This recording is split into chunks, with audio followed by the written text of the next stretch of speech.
So we're rolling, right? I think we're rolling. So Shane, introduce us. Welcome. All right. Welcome to Crossing the Bridge Conversations on Healing. We're here with CEO Sabyn Mayfield and Counselor Julie Vincent. We wanted to start this to kind of get our own narrative going, establish who we are, what we do, but what better way to do that than to start at the very beginning where it all starts with family of origin trauma.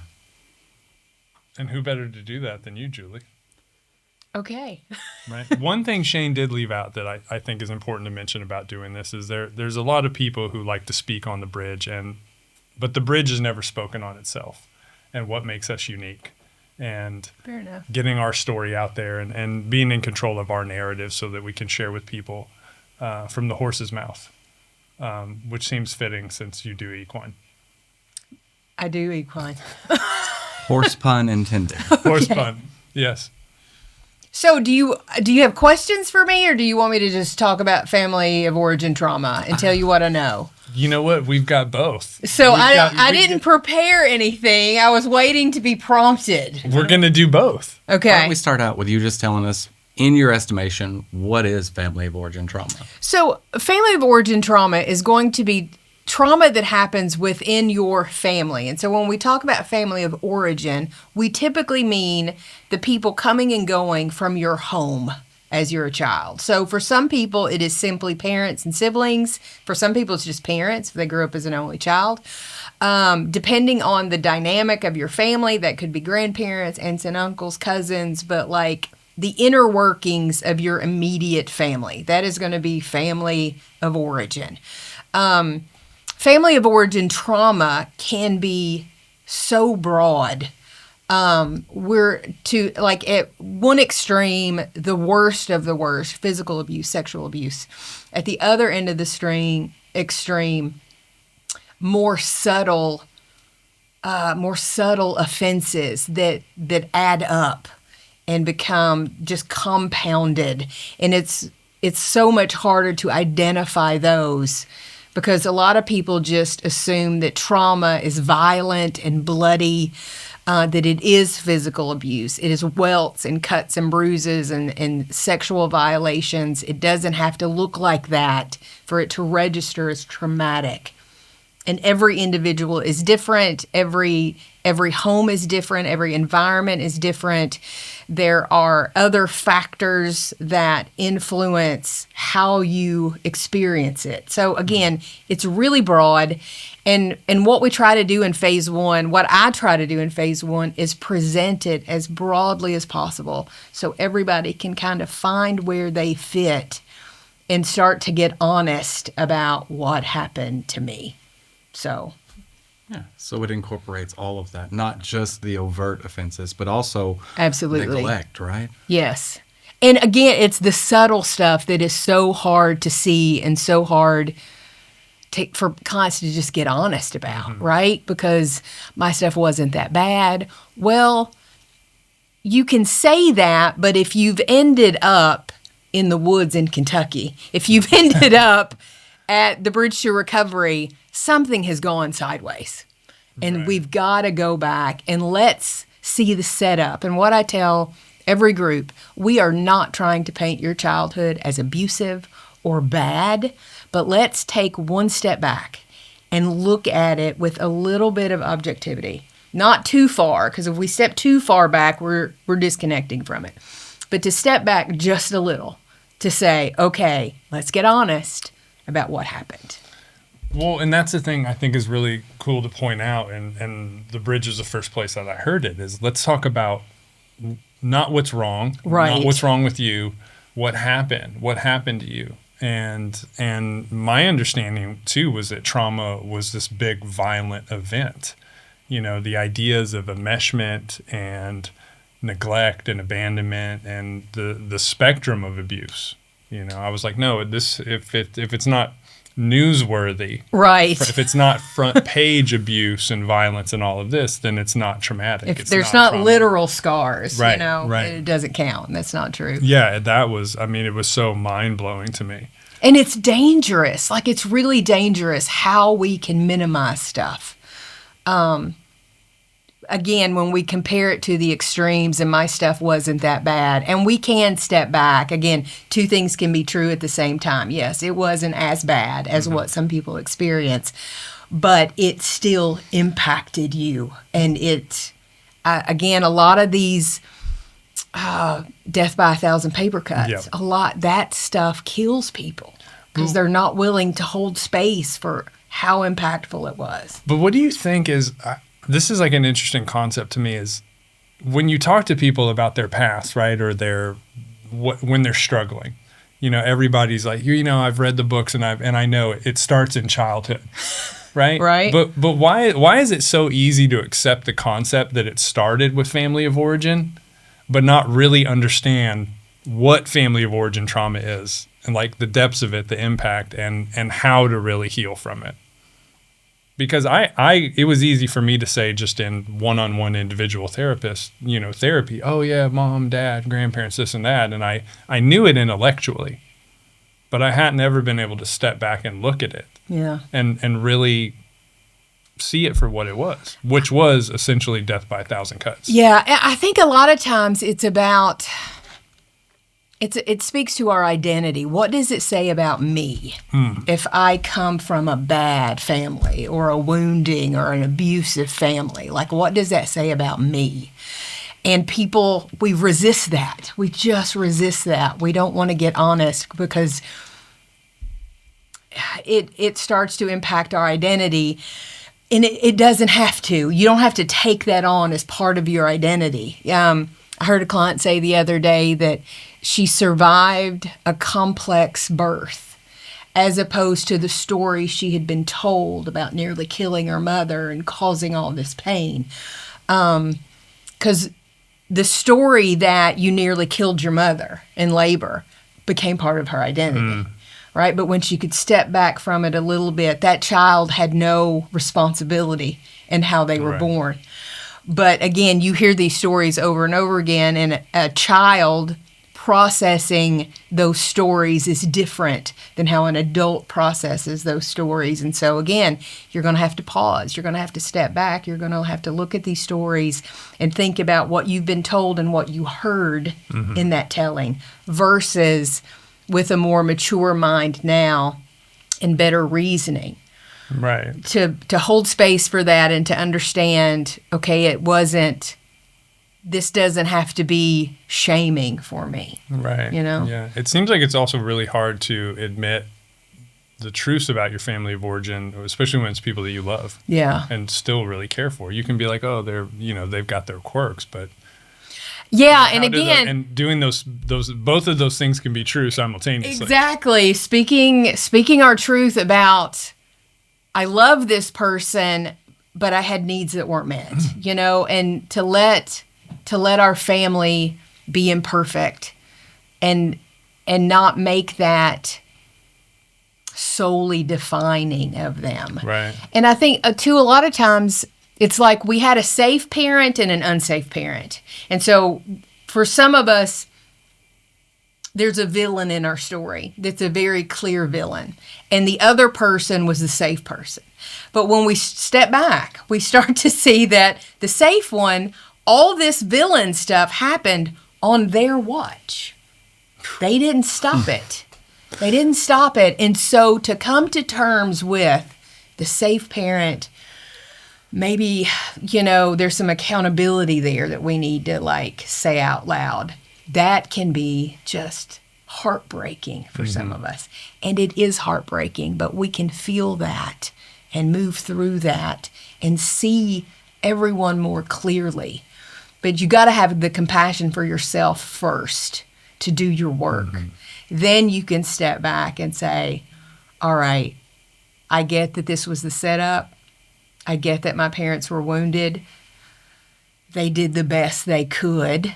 They failed me a few times, but they did the best they could. And to just let it be what it is without criticism or judgment and all that stuff, but it takes work. You got to hold what hurts first.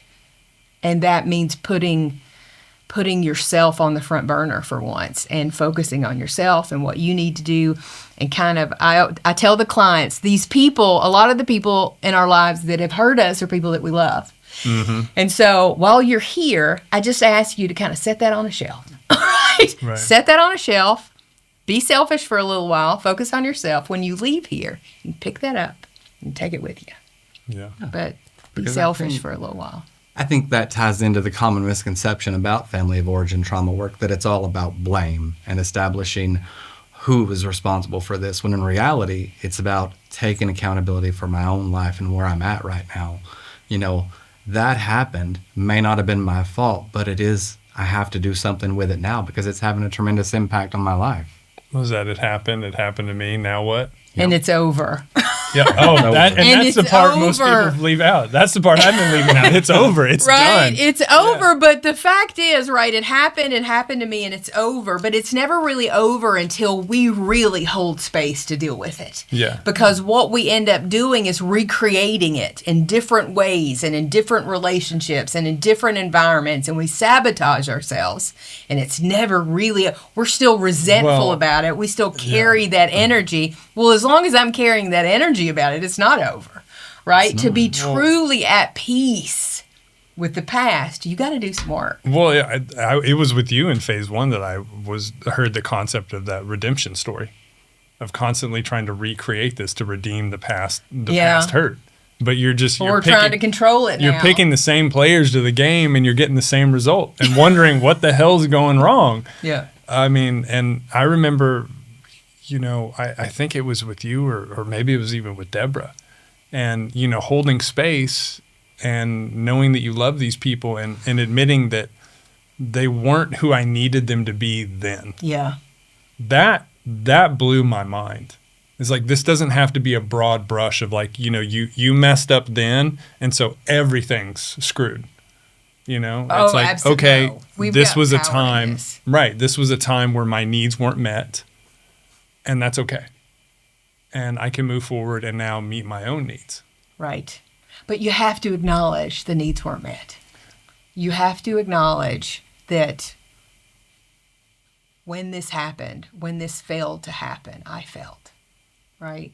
I felt left behind. I felt negated. I felt unheard and unseen. I felt angry. Like, you have to you have to acknowledge that experience in the past. Right. So you can move your way through. Emotions are meant to be temporary. We're not meant to get stuck in them. So if you stir these up with purpose, which is what we try to do at the bridge, feel them, move through them, you can make peace. Yeah. That it couldn't have been any different, you know. And it's not that just parents and caregivers are the villains in this, right? Life happens. Mm-hmm. We can't control, again, a cancer diagnosis that impacted the family, an addiction that impacted the family, Dad losing his job, having to relocate, losing our friends. All of that is, life happens, and we can't control any of that, and it's not always a villain, right? But just to acknowledge what we experienced in the midst of that. Of course, Dad loses his job, so we have to move away. That's life, right? But let's acknowledge that kid didn't have a choice. Right. That kid was helpless in that moment, that kid felt grief at losing his friends. He felt fear at going into a new environment. Yeah. And parents who are trying to provide for their children, who are trying to give them stability, their concern is, we need a house, we need a job, and we need to pay our bills. We need to feed our children. Yeah. Right? So they don't pause to check in with little Billy because they don't have time for that. They're in their own crisis. Mm-hmm. So it just happens. It's so often it's not malicious. It's just not malicious. Right. It wasn't necessarily done to me, but it severely impacted me. It happened. And it left a resonating impact that continues throughout my life. Yeah. And when we can acknowledge it and start to connect those dots, now we've got some power in the game. Mm-hmm. Now we can start to see how it's impacted us, how the pattern plays out. And we can start, again, when we can see it, okay, I'm walking into a situation that's probably going to feel similar to what I've experienced before. And so I go in with some awareness, some grounding tools. I know how to take care of myself. And that's how I always say, like, we can't control the weather. The storm's going to come. But we learn how to navigate and keep ourselves afloat. We learn how to reframe. This Absolutely. may feel like that thing, but it's not that thing. It's not, right. That's 2026. That's the right? hard part. I am in Nashville, Tennessee. I am 51 years old. I do not live in that house anymore. I am not 8 years old. I pay my bills. I live my life. It's not the same thing. You just keep telling yourself that. That's hard.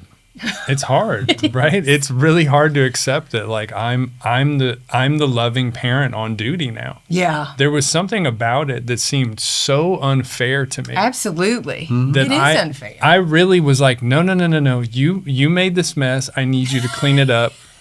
And I mean, but when you step back from it and you have this experience, you realize how absurd that is.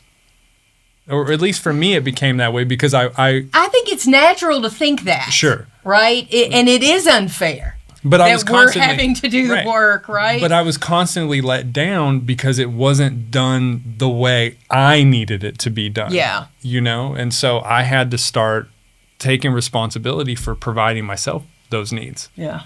But I think before I can take that responsibility, I have to allow myself the opportunity to grieve that.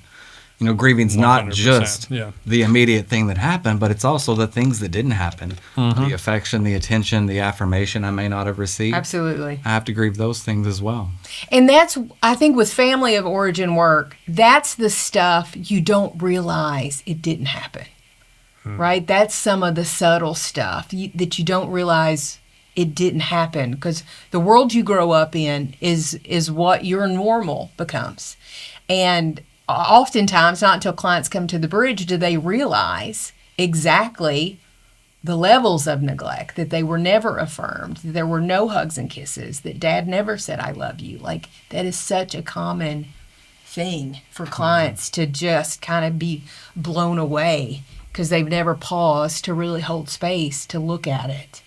I was thinking on the way up here, we had a client once, I was just reminded of this story, who was absolutely shocked to learn that not all parents curse at their kids.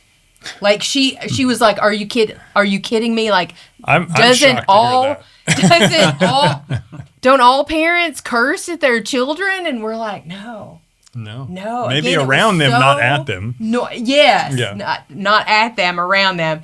But she was just shocked. Like, that was so normal for her to be talked to that way. She just figured everybody experienced that. And again, another way to minimize it. It's not a big deal. It happens to everybody. But usually when you're cursing at a child, you are shaming the shit out of them. Oh, yeah. Right? So it's not just using foul language, right? It is verbal abuse. You're attacking their worth and their identity and who they are as a person. And that's very wounding to a kid. But again, she was in her 30s, I bet. It just never occurred to her. It becomes so normalized. That wouldn't. It becomes so, that was the thing, I think, when you're talking about that death by 1,000 cuts thing. It becomes so normal that it's so easy to just say, well, that's just how it was. This is just how life is. Right. Yeah. And I think that's what's so kind of healing about the dynamic at the bridge and the group when you're telling, you know, when you're sharing that with the group and getting that outside perspective of, I know that you've normalized this, but I'm here to tell you that that's abnormal. And the power of the group when there's a room full of people, not just the authority figure in the front of the room, a room full of people that are just like you, that came because they have their own struggles, and to hear them say, that wasn't okay. Like, I hear your story. I hear what you're saying. I am offended that happened to you. Right. To feel that validation, to receive that empathetic witness, that no longer am I just living with this thinking this is what it is. No, this really did happen, and it was not okay. Yeah. It was not right. Yeah, and having your peers saying, I want to advocate for you. Yeah. And having that because how many people can relate to the idea of just, I wish somebody had stuck up for me. Yeah. I wish somebody had come to my rescue. We cannot recover in isolation. No. We cannot recover in isolation. So to having the group, whether it's a 12-step group or a therapeutic group or a women's group, having a group where you can share this and feel supported by others makes all the difference in the world. Makes all the difference. So you gotta be vulnerable. You gotta be willing to share it in front of other people. And I know it's so hard. I've always said if this work were easy, people would be lined up out the door.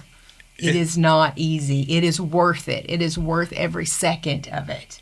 It's not. Well, when you share that with people, the group model, at first that's so strange. They're like, really? I have to? Until you've experienced it, and it becomes very apparent that there's really no other way to experience it without a group.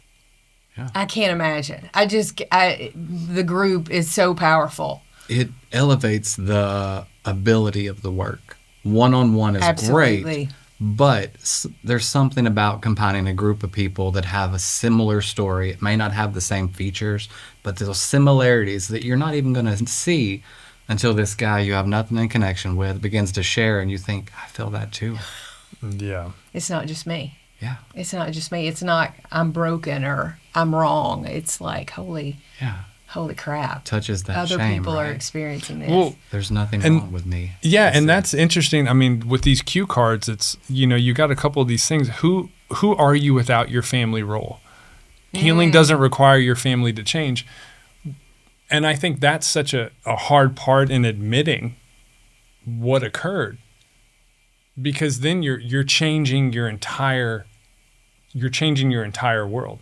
Yeah. You're seeing the players to the game differently. You're seeing your part differently. You're deciding, I don't want to play that part anymore.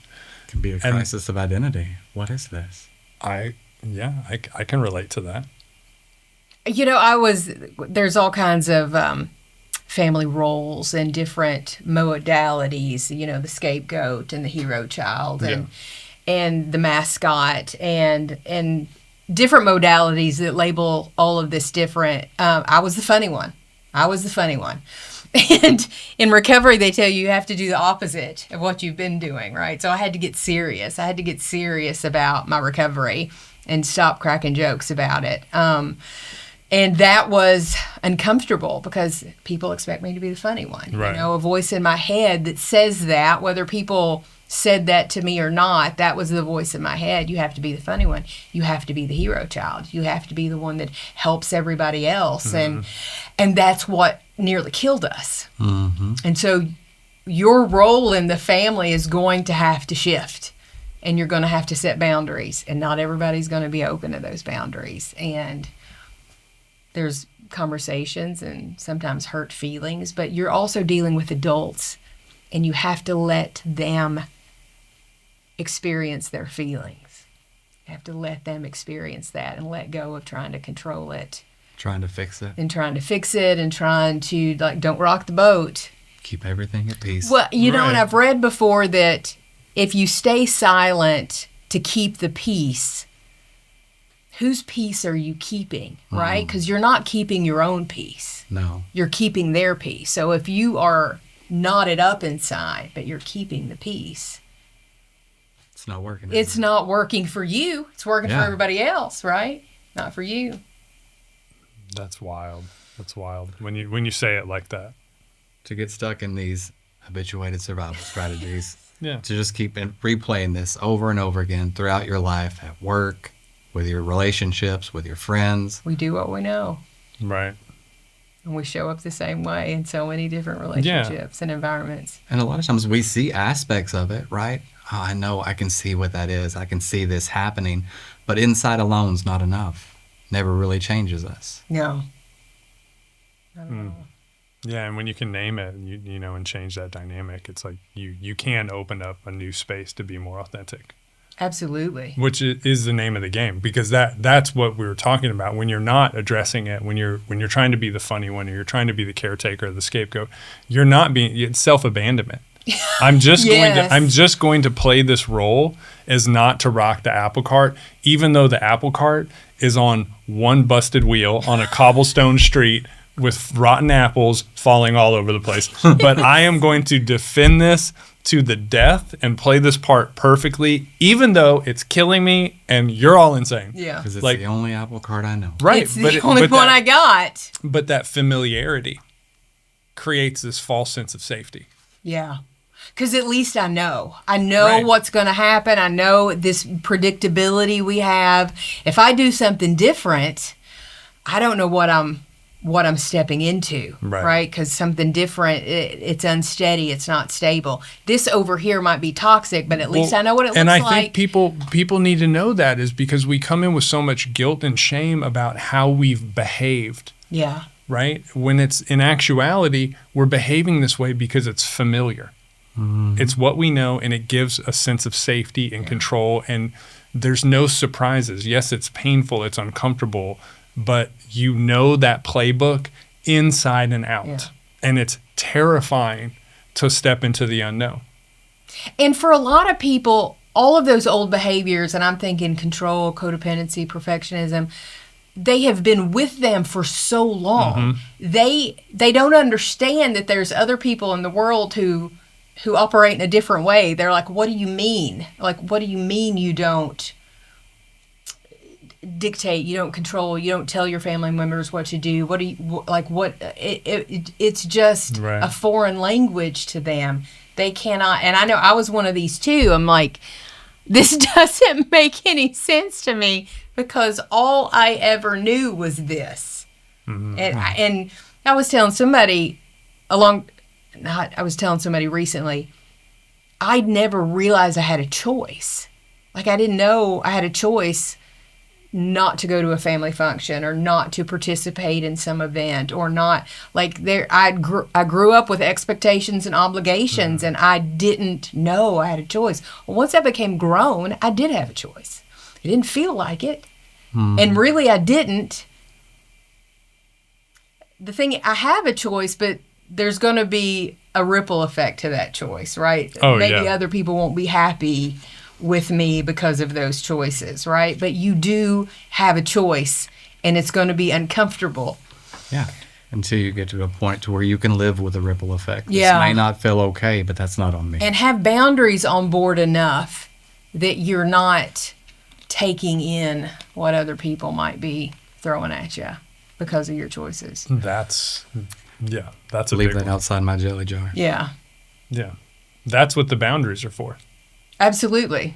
I think we get so tangled up with our family of origin. We're so tangled up, we're so connected with them in an unhealthy way that really we're all individuals who are working together and connecting and hopefully like supporting each other. And when we get boundaries in place, we feel like it's a disconnection, like we're removing ourselves from them. And the boundaries aren't about removing yourself unless that's what they need to be.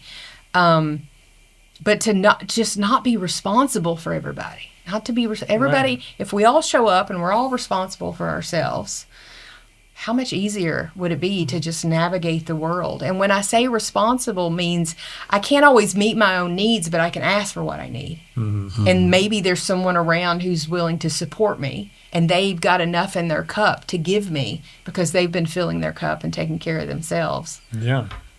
There is a world where that can exist. But for a lot of us, it's a foreign concept. Yeah, 100%. And I think when you were saying that is setting those boundaries and, asking for what you need or stepping away from a dysfunctional family dynamic, it can feel like a huge loss. Yes. And with that, it opens up this new space and this new energy that a lot of time people don't know what to do with it. And it feels very dysregulating, or it feels boring, or it feels understimulating because they're so addicted to playing that part and being in that Existing within the chaos. exactly that chaos or drama, and you thrive on it. You feed off of it. It's like, I had a buddy call me and he's like, I'm bored.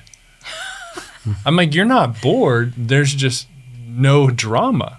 Those are two completely different things. Yeah. You're just living a very peaceful existence right now, and your nervous system is crying out for someone to throw you a grenade, you know? And so you can play hot potato with it running down the street. Your nervous system gets attuned to the chaos. Yeah. And but it can also, it takes work, but it can also get attuned to that peace. It absolutely can. And anything that comes in there that disrupts it, like I'm at that place in my life. I'm no ma'am, no thank you. Yes. I don't, no, I must go now. We can't do this. Well, again, your nervous system attunes to a certain kind of energy and a certain kind of chaos or peace or whatever. And so when that shifts, your system has to reset, and we almost detox from the chaos. Oh, definitely. And it's uncomfortable, and you've got to kind of, it's part of the process that you got to go through, and it's going to be uncomfortable, and you come out the other side. You know, that's where the healing is, and that's where you find your own homeostasis and your own balance. Well, I think people, you know, they're so aware of a detox when it comes to substances. Mm-hmm. They're not aware of the detox that comes along with process addictions or dysfunction. Oh, no, they drama just don't or chaos. realize it. It's the exact same thing. When I tell, usually 2 or 3 days into phase 1, you know, the clients, they're in this communication blackout, so they can't talk to anybody. And when I just happen to say, and it'll just sometimes come up in conversation, I said, look, we detox from processes, we detox from people. Mm-hmm. And the clients will be like, oh, thank God you said that. I just thought I was losing my mind. I just thought, no, you're not. You've been so attached to this person, and now we've taken them away to a certain extent, right? You can't reach them right now. And your body and your mind was so adjusted to it. Yes, you've got to adjust. A client came in the other day, and they were having the experience that one has at the bridge, and, you know, emotional, and it's like, I think I'm crazy. No, you're not crazy. Well, I had that experience talking to Stephanie Ketchy. Mm-hmm. I called her and I said, I'm crazy. And she said to me, what are you doing right now? I said, I'm at the Subaru dealership getting my oil changed. And she said, oh, bless your heart. You're not crazy. You're wounded. And I was like, oh my gosh. But it can make you feel crazy.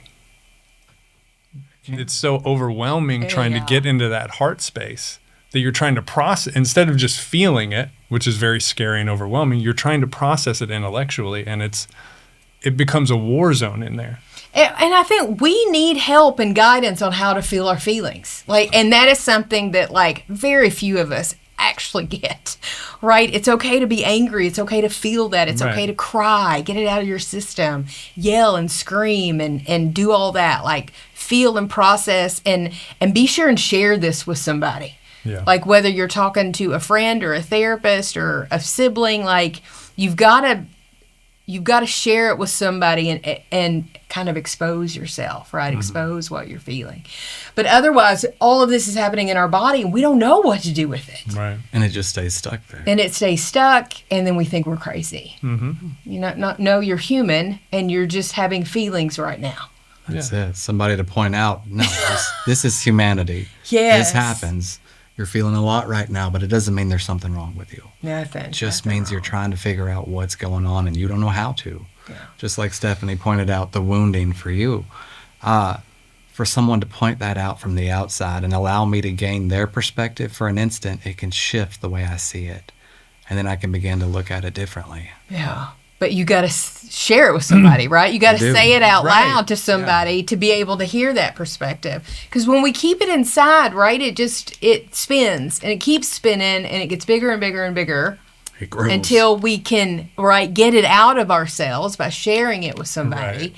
And then maybe get a perspective from somebody else that's like, oh, wow, we really limit what's available. But that processing fuels that thought of what is wrong with me? What is wrong with me? And that's really hard to break people out of sometimes. Yeah. What is happening to me? What is wrong with me? I must be the only person experiencing this. Why am I not able to pull myself up by my bootstraps and just shake it off like everybody else I seem to be thinking is doing in the world, right? Yeah, everybody's really doing that. Right. Not in a healthy way. They're not doing that. No. Well, and too, if this is all my fault, then I'm responsible, and therefore I have control over it. Mm-hmm. If I'm going to be honest about the people in my life who failed me, right? That feels powerless because I can't make them do anything to make me feel better, right? So when I take it all on for myself, it does give me a feeling of control. That means I can fix this, and I don't have to include anybody else, and I don't have to confront anybody, and I don't have to bring them off their pedestal, and get honest about people in my life having failed me.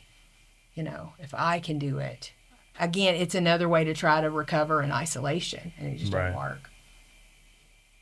Yeah, that is, I relate to that. Yeah, I should be able to fix it. And then, of course, why? Why do you think you should be able to fix that, right? Yeah. And that's the thing. I have no logical reason for why I believe that. You should be able to. But I'm convinced. So should's a tricky word, you know? I think it's a trust issue, though. If the people in your life have failed you or have seemed to fail you, then how are you going to trust anybody else to reach out and say, can you please help me? And also, can you please show me how to allow you to help me? Because I'm terrified and I don't know how to do it. Baby steps. Trust me just a little bit for maybe the next hour. That's like that. Yeah. And, often what I try to say to a new group on a first day in phase 1, I don't expect you to just come in here trusting, right? A lot of you got good reason to not trust. Just give me a chance. Give me a couple days. Yep. I would never tell anybody to walk into something and blindly trust it. Like, that's not safe, but just an hour at a time, maybe. Give it a chance. And we can build some. I have a friend, and she used the term the other day. We were at a work meeting, and she said that she moves at the speed of trust. I like that. And I thought that was brilliant. I like that. And it takes a while to build that trust and to be comfortable. Absolutely. And it was making me think about, telling people one day at a time. At the start, one day at a time was too much for me. It's like, can we take it 1 hour at a time? Can we take it 5? Can you trust me for the next 5 minutes? Yeah. I needed snack size increments to try to build up to that. Yeah. And that's really important. You don't have to bite off more than you can chew right now. No, absolutely Let's break not. it down in little micro segments and try to move. Just let's move the needle ever so slightly. We are incapable of digesting this as a lifetime reality. So in the beginning, we have to break it down for ourselves. Right. I can't imagine, in the beginning, I couldn't imagine doing these things for the rest of my life. I couldn't imagine sharing these things with someone else. Like you said, we have to share it. I'd become used to keeping this all inside, my brain going a million miles a minute. And I didn't know how to do anything else. I couldn't imagine doing that for a lifetime. So to break it down in incremental doses, that I can maybe get behind. And really, all we have is today. All we really have is today. None of us know what tomorrow's going to bring. And I've had a few things happen in my life that in a million years I could have never predicted. Like, never in my wildest dreams would I think that would have happened. And it just keeps validating for me that all I've got is today. Yeah. And, when I first got sober, the thought of being sober for the next 20 years was like, there's no way. There's no way. I could not wrap my head around that. So we say one day at a time. God, like that was all I could swallow. Was one day at a time. But it's also freedom. Like, I don't have to worry about yesterday. I don't have to worry about tomorrow. Yes. I just have to worry about today. I'm right here. I'm right now. I'm in the present moment. That is the safest place to be. It's actually the only place you can ever be. But to be in it fully present, it's the safest place to be. Right. But trauma. But how do you do that? Right. We have to heal first. How are you able to just sit and be present and be comfortable when you have 1,000,001 emotions and thoughts swirling? Well, I think I hear you say it is freedom, and it is, but in the beginning, it's usually terrifying. Yeah. Because we're used to controlling, right? And so it is terrifying to try and let go and trust the process. And like, what the hell does that mean, right? Again, the first time you hear that, it is confusing because I've become so accustomed to controlling and managing and directing. It is terrifying. But you do that for a little while, right? Mm-hmm. Trust the process. You do that for a little while. Let go a little bit more, let go a little bit more. And you start to realize, hey, the world keeps turning without me. And it's turning pretty okay. Yeah, just fine. Without me getting over involved in stuff. Turns out I can experience life while I'm in it. I don't have to live in the anticipation of what might happen, what could come, and what I have to be on guard with. I can be right here. Yeah. That's a tall order sometimes. That's a tall order. Agreed. And I can let go of a lot of things except when it comes to my kid. Because as the parent, I am supposed to be guiding. I'm supposed to be controlling. I'm supposed to be, and I feel the relief when I recognize I'm powerless here. Like there's nothing that I can do in this situation. It just is what it is.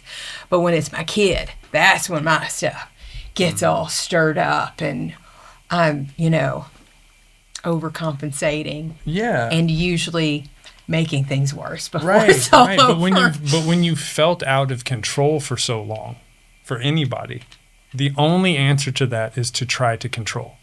Absolutely. And it is a natural response. For me anyway, and I know a lot of people, the way to control was very destructive. But it was a tool that I could use effectively. I could be destructive, I could be rebellious, but I was in charge of that. Yeah. No one else was dictating to me. I could do that. I could be the helicopter parent and make sure everything's, the lunch is packed perfectly and all of that. And because for me anyway, and I think a lot of people, their nervous system is so terrified of one more out of control or overwhelming thing or one more thing being put on their plate that it is going to topple over. And they cannot stand. That was my experience. I was like, one more thing. And I can still fall into that sometimes.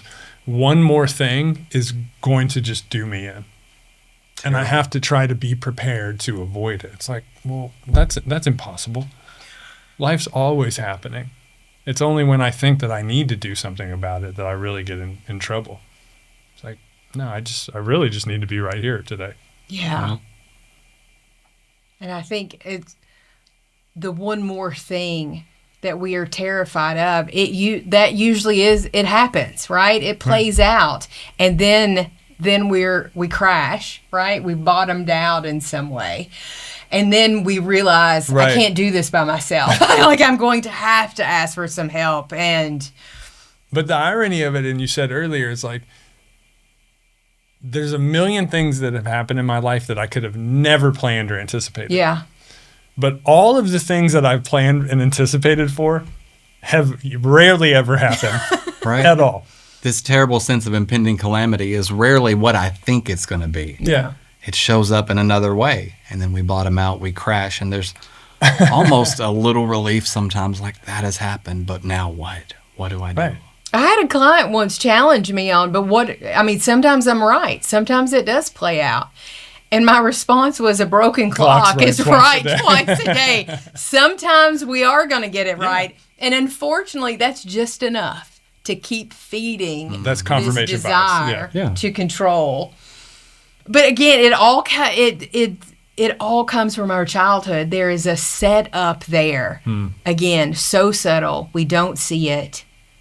And we stay stuck in it because we don't see it until we finally throw our hands up and just be like, I need somebody else to tell me what is happening here. And that's usually when we end up somewhere like the bridge where we're, again, just thirsty for help me figure this out because I can't figure it out.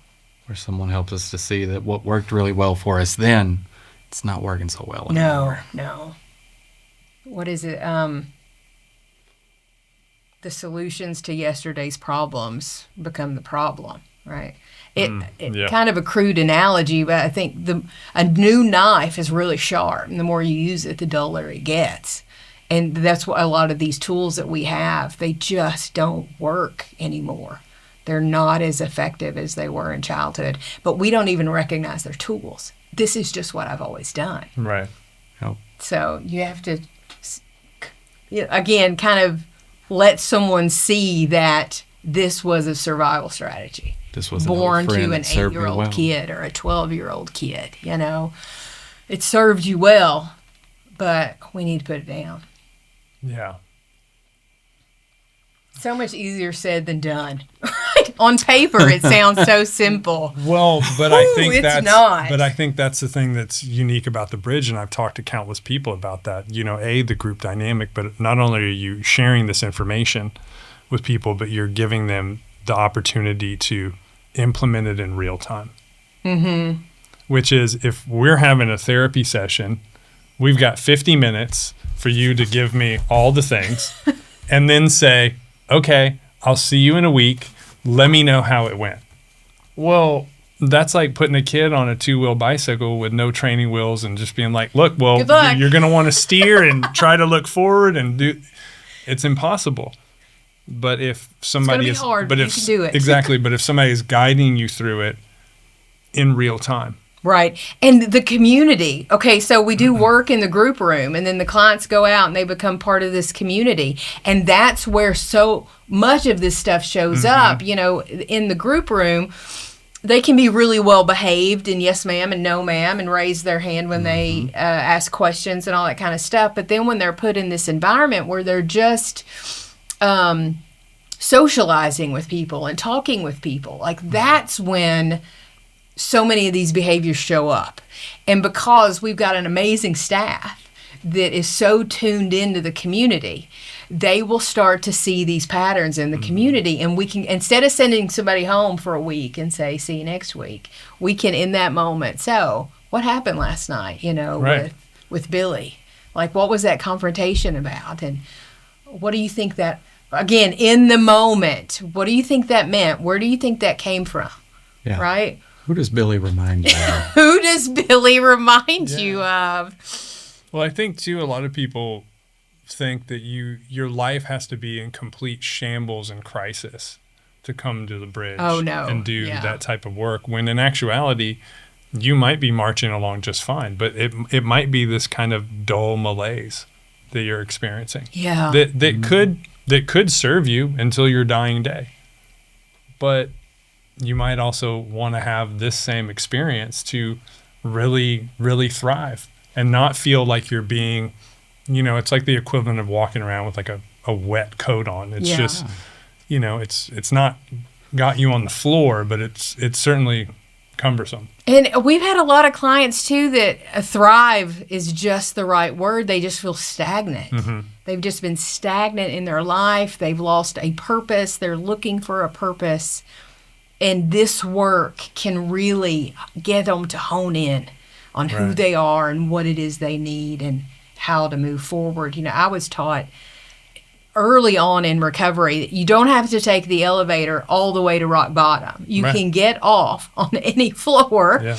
And again, we get these messages. So a traumatic childhood means violence and just, abject abuse. Mm-hmm. It doesn't have to look like that. And so struggling doesn't have to look like homelessness and living under a bridge. And it doesn't have to look like that for you to say, I want to get to know myself better. Something's off. I need some help. I feel like I'm just existing. Yeah. Right?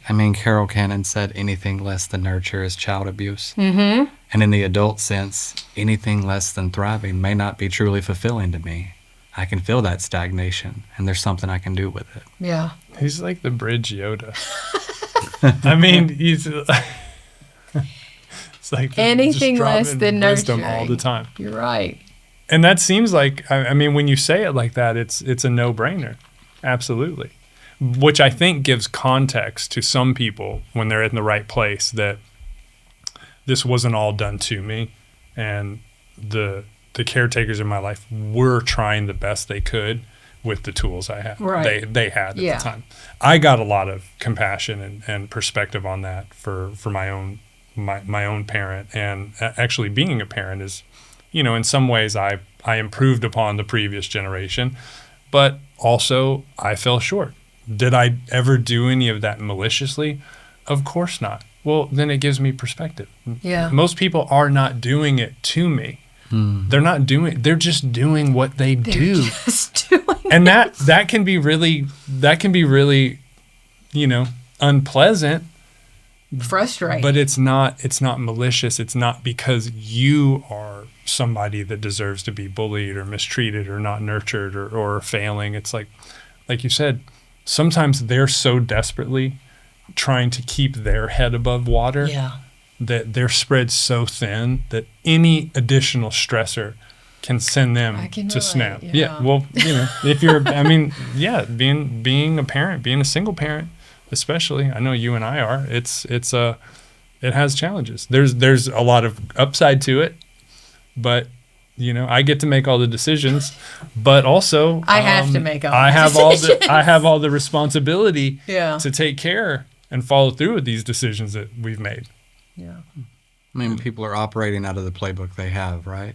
Luckily, you guys both have updated playbooks now for which to operate within parenting. Yeah. We did Thank God upgrade. for that. We did upgrade the playbook. You were talking about intention. Carol Cannon uses in her book, right? She uses an example of, I may not have intended to hit you with my car, but I bet it hurt when I did. So like it wasn't intentional, but you felt pain. Yeah. And it's important that that pain is acknowledged. Yeah.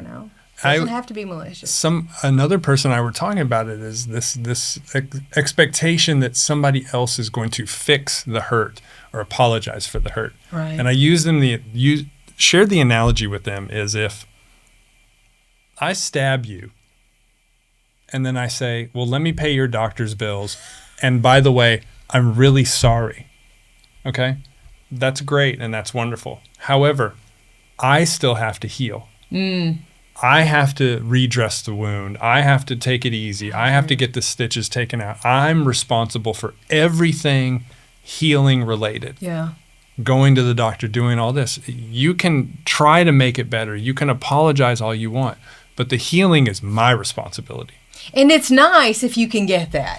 Sure. It's nice if you can get the apology. Apologies are great. And you're paying the bills. A genuine apology and large check is really nice. A genuine apology, but also for me, and I can speak for myself being in recovery, is the apology is great,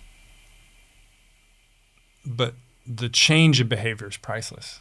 Because I think that's so much of what people struggle with, healing from the family of origin trauma. They can get this perspective, but when the person in their life still exhibits some of those same tendencies, it's very, very difficult to move forward because it's constantly re-triggering that wound. And that takes a lot of dedication and discipline to be on guard of. And sometimes that feels very difficult, that there's these people in your life that you want to so desperately just be comfortable around. Yeah. But you have to be mindful of how much, like, you cannot step over that lead foot.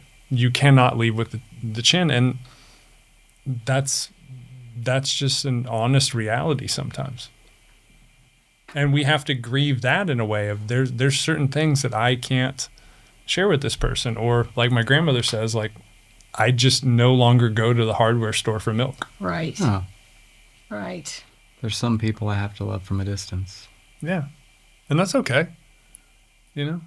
I'd like it to be different sometimes, but I'm much more interested in the boundary work than the healing and dealing with the pain of ignoring that stuff. And for one more time, thinking that maybe, just maybe, it will be different.